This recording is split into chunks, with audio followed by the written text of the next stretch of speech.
welcome. This is Fashion, Art and Media. I'm Lydia Cutler, and today with me is an artist, a fashion designer, multi-award winning fashion designer, and also a lecturer. And I'm going to invite her to talk to us today and tell us about herself. Welcome. Please introduce yourself.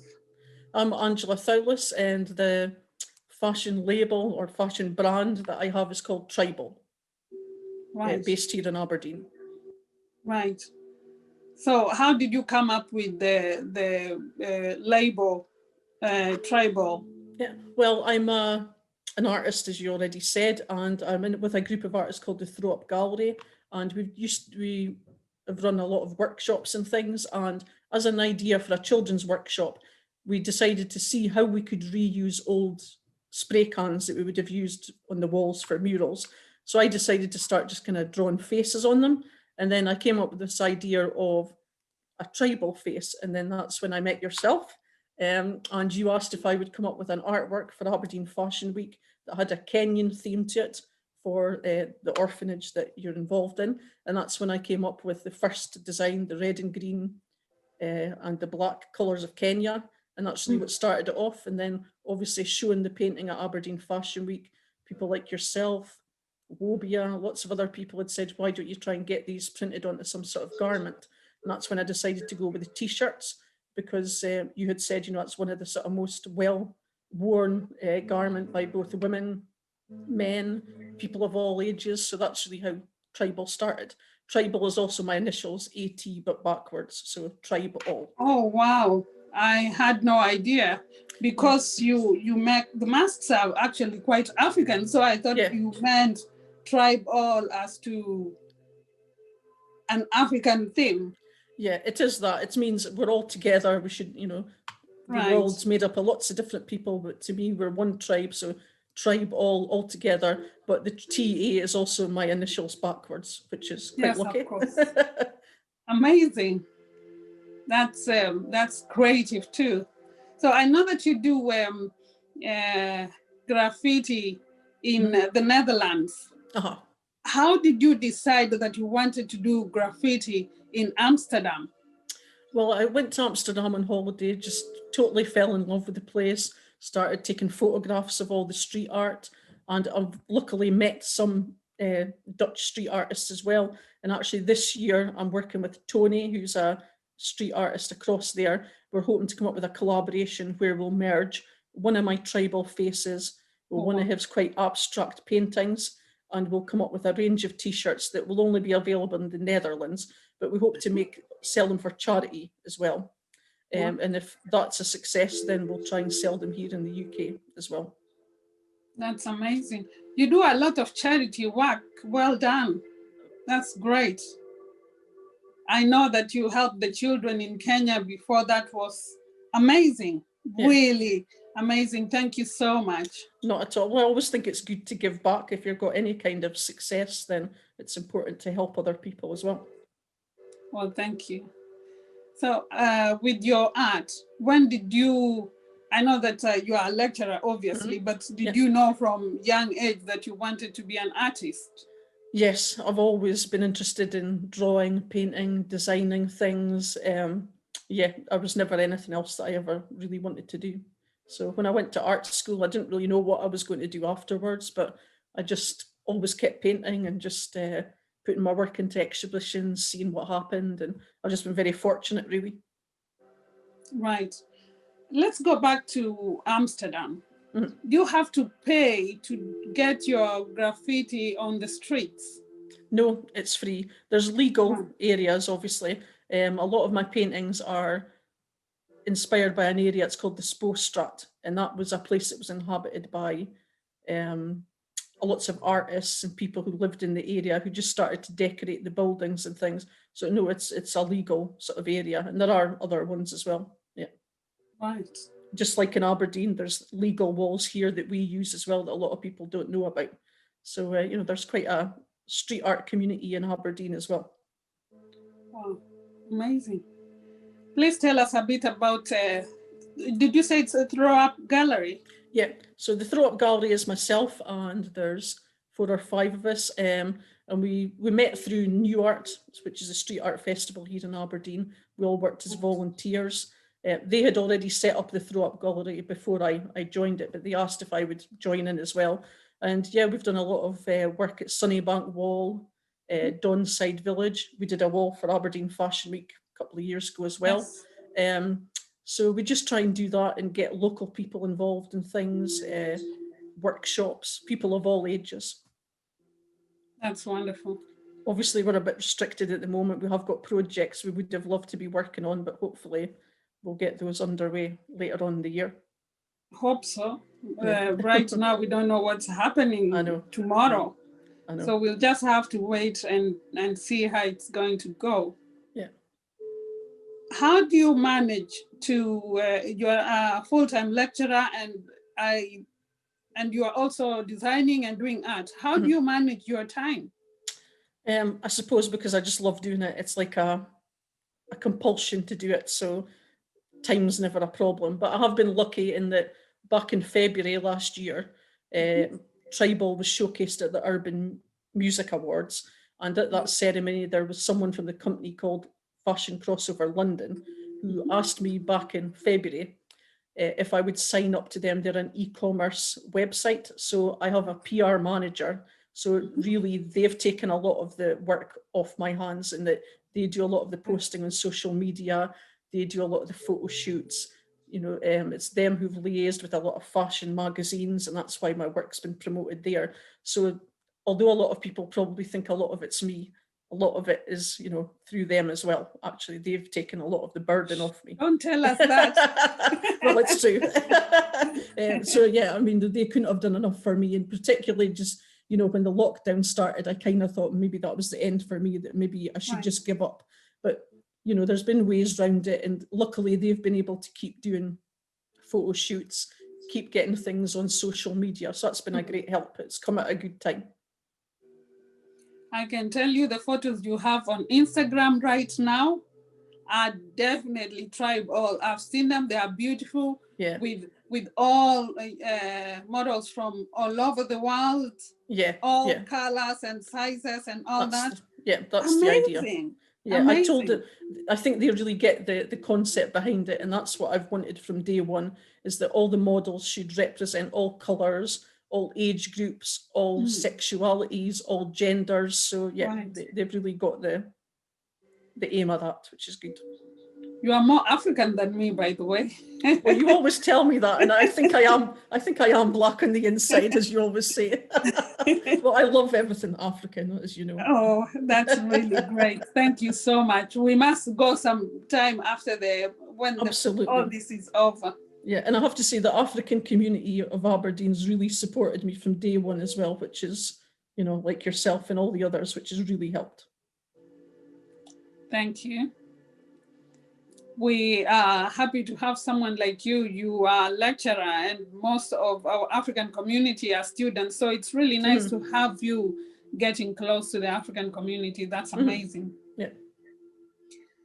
So you said before that you are not actually doing much because of the pandemic, but well, I would say, you know, PR-wise, yes, more than I probably thought I would have, but I kind of see why a lot of people would be struggling. I think the fashion industry is struggling a lot because there's obviously the lack of fashion shows, things like that. But, you know, I think there are hopefully ways around it. But you are not designing anything right now. I am. Right now I'm designing the 2021 collection, which I know you've had a little sneaky peek of just a few days ago. So yes, again, I'm picking up on a lot of the African influence. I'm also wanting to look at a lot of Eastern cultures that I hadn't looked at before, Asian things, because in September, all going well, Tribal will be showcased at Event Savo, which is the opening walk for Milan Fashion Week. So I need to come up with 8 new designs for that. So that's currently what I'm working on. Oh, that's amazing. Milan Fashion Week is big. Yeah.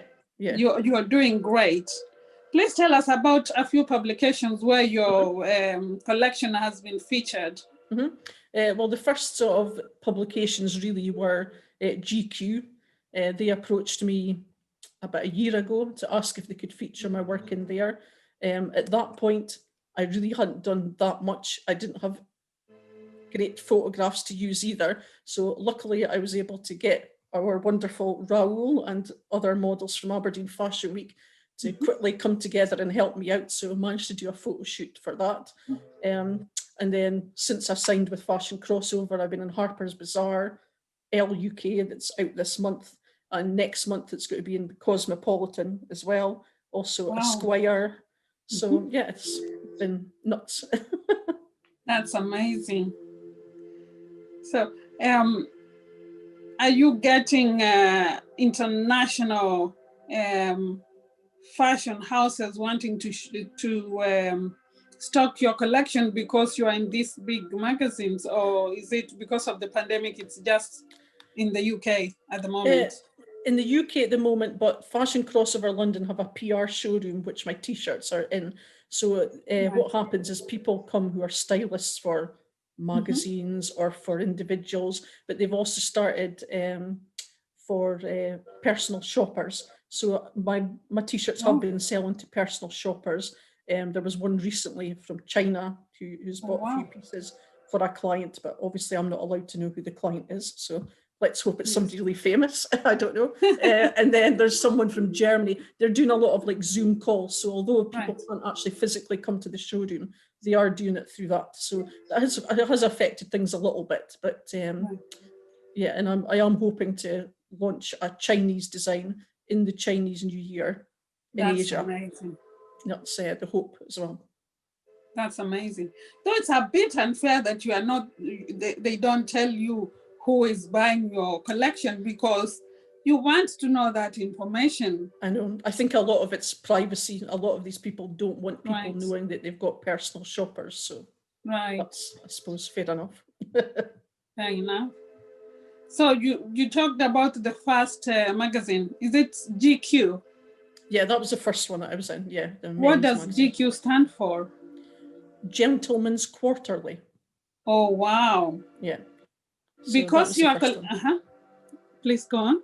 So yeah, I've always tried to go into magazines that weren't particularly male or, some have been towards men, some women. So it's just to try and keep the kind of unisex thing going. Of course. As well. Your t-shirts are unisex, so yeah, that's amazing. That's amazing. Yeah, I'd like to think they can be worn by anyone. It doesn't matter your age, of course, your size, your colour. They're for everybody. Of course.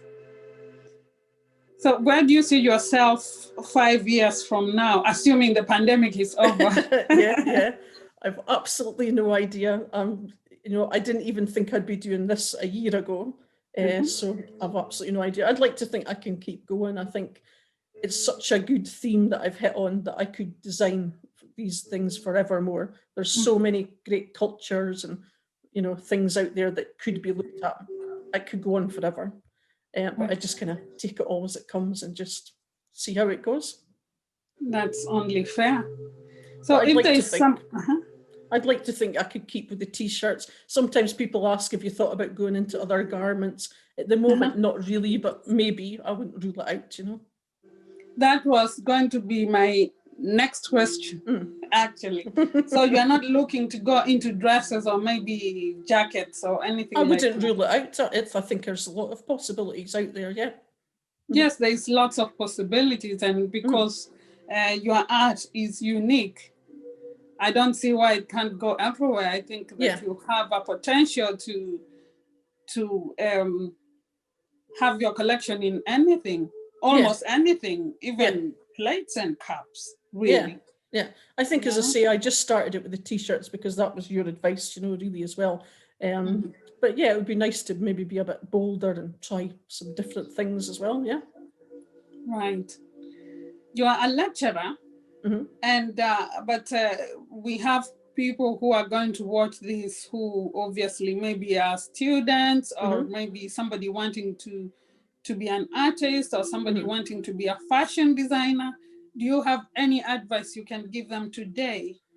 Probably my best bit of advice would be, obviously, art's quite a solitary thing. So, you spend a lot of time doing this on your own. but try and get together with other people, because I think if you can get together with other people who will support you and help you, you'll get much further on than you'll ever manage to on your own. For example, if I hadn't met yourself and all these other people, I wouldn't be doing what I'm doing. It's because of the support that you give each other.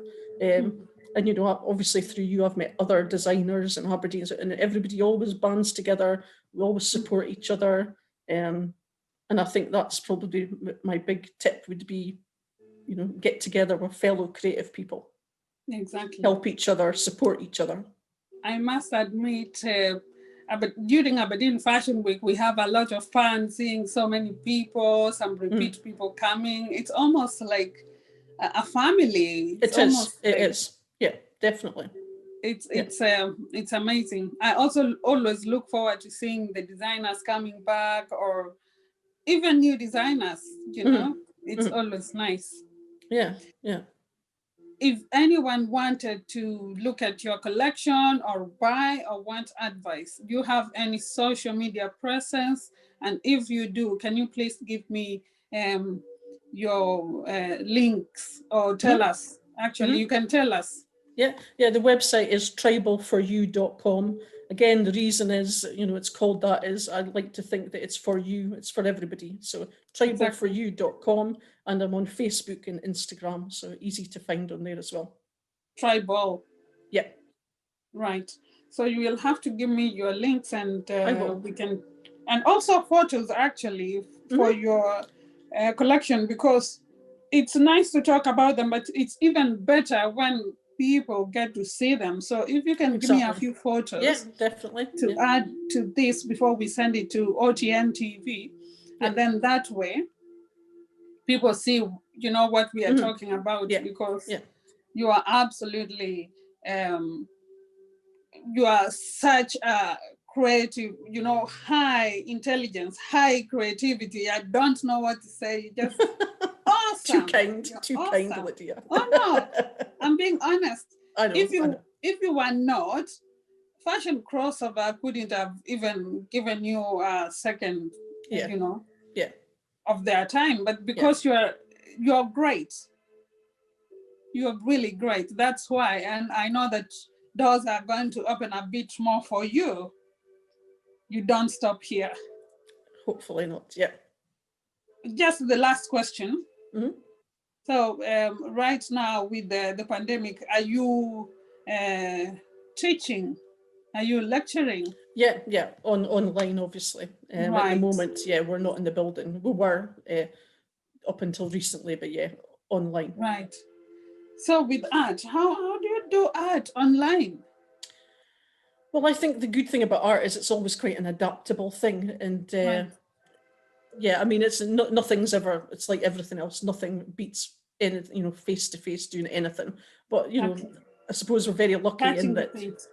Exactly. But I think, you know, art's quite an adaptable thing. It always moves with the times. And, you know, a lot of people, I know going on social media over lockdown, the first one and this one, lots of people are taking up creative things that they maybe didn't before. So actually, it's been quite a good time for creativity, actually. Right. Amazing. So do you have any last words you might want to tell our viewers today? I would just say, obviously, we don't know what will happen the rest of this year, but if they're interested in fashion at all, they should get involved in Aberdeen Fashion Week. Oh, thank you so much. Well, definitely, you know, and it doesn't matter what you do, if you go along to watch it or if you go along to help out or whatever, you know, you can gain so much experience, so much, you know, make so many friends, as you say it is. It's like, you know, I feel I've got an Aberdeen Fashion Week family. We're all part of, you know, that. So I would say, you know, if you're interested at all, if you're a student, someone who's maybe just thinking about dipping their toe into that sort of thing, get involved with Aberdeen Fashion Week. It's a very friendly group of people who will support you and help you as much as they can. Thank you very much. And you didn't pay me to say that or tell me to say it in advance. Well, I truly appreciate this. Has been really nice, a great interview. Thank you for now, and I hope to see you soon. Well, I hope so. We can see each other in the flesh, yes. Hopefully. Thank you. Soon. Happy New Year. And you. Thanks. Bye-bye. Bye.